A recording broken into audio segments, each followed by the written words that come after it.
ஹொசூரில் முதலமைச்சர் மு.க.ஸ்டாலின் சாலை வலம் மேற்கொண்டு வருகிறார். அதன் நேரடி காட்சிகளை பார்க்கலாம்.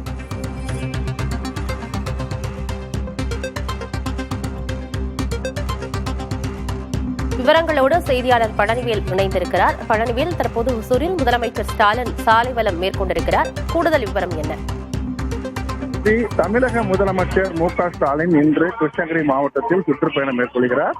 கடந்த 11ஆம் தேதி முதலமைச்சர் அவர்கள் கிருஷ்ணகிரி மாவட்டத்தில் சுற்றுப்பயணம் மேற்கொண்டு ஓசூரில் முதலீட்டாளர் மாநாட்டில் பங்கேற்று புதிய புரிந்துணர்வு ஒப்பந்தங்களில் கையெழுத்து பெறப்பட்டது. அதைத் தொடர்ந்து எல்காட் நிறுவனத்தில் 1100 கோடி ரூபாய் மதிப்பிலான புதிய திட்டப் பணிகளை துவக்கி வைத்தார். கிருஷ்ணகிரி அருகே இருக்கக்கூடிய டெல்டா நிறுவனத்தில் கிட்டத்தட்ட 450 கோடி ரூபாயில் இரண்டாவது விரிவாக்க பணிகளை துவக்கி வைத்தார்.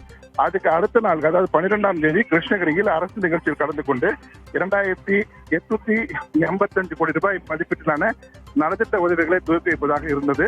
ஆனால் முதலமைச்சரின் சம்பந்தியாக இருக்கக்கூடிய தேவமூர்த்தி, அதாவது சபரீஷ் அவர்களின் தந்தை மரணமடைந்த காரணத்தினால் ஒரு நாள் நிகழ்ச்சி ரத்து செய்துவிட்டு முதலமைச்சர் சென்னை திரும்பினார். அதையடுத்து இன்று முதலமைச்சர் நிகழ்ச்சி கிருஷ்ணகிரி மாவட்டத்தில் நடைபெறுகிறது. இதற்காக தனி விமானம் மூலமாக சென்னையிலிருந்து ஓசூர் வந்த முதலமைச்சர் மு.க.ஸ்டாலின் தற்பொழுது ஓசூரில் மக்களை சந்தித்து நகர்வலம் வந்து கொண்டிருக்கிறார்.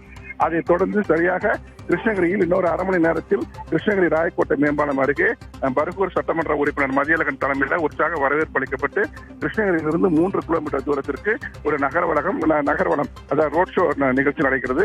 அவரை வரவேற்கிறதுக்காக இங்க ஆயிரக்கணக்கான மக்கள் தற்பொழுது கிருஷ்ணகிரியிலிருந்து குவிஞ்சிருக்காங்க. அதைத் தொடர்ந்து அரசு ஆடவர் கலைக்கல்லூரி மைதானத்தில் அரசு நிகழ்ச்சி நடைபெறுகிறது. கிட்டத்தட்ட இந்த நிகழ்ச்சியில் மட்டும் 2859 கோடி ரூபாய் மதிப்பீட்டிலான புதிய நலத்திட்ட உதவிகள், நிறைவுற்ற பணிகள், அதே போல பயனாளிகளுக்கு நலத்திட்ட உதவிகள், விவசாயிகள், பொதுமக்கள் என அனைவருக்கும் அந்த திட்டங்களை துவக்கி வைக்கிறார்.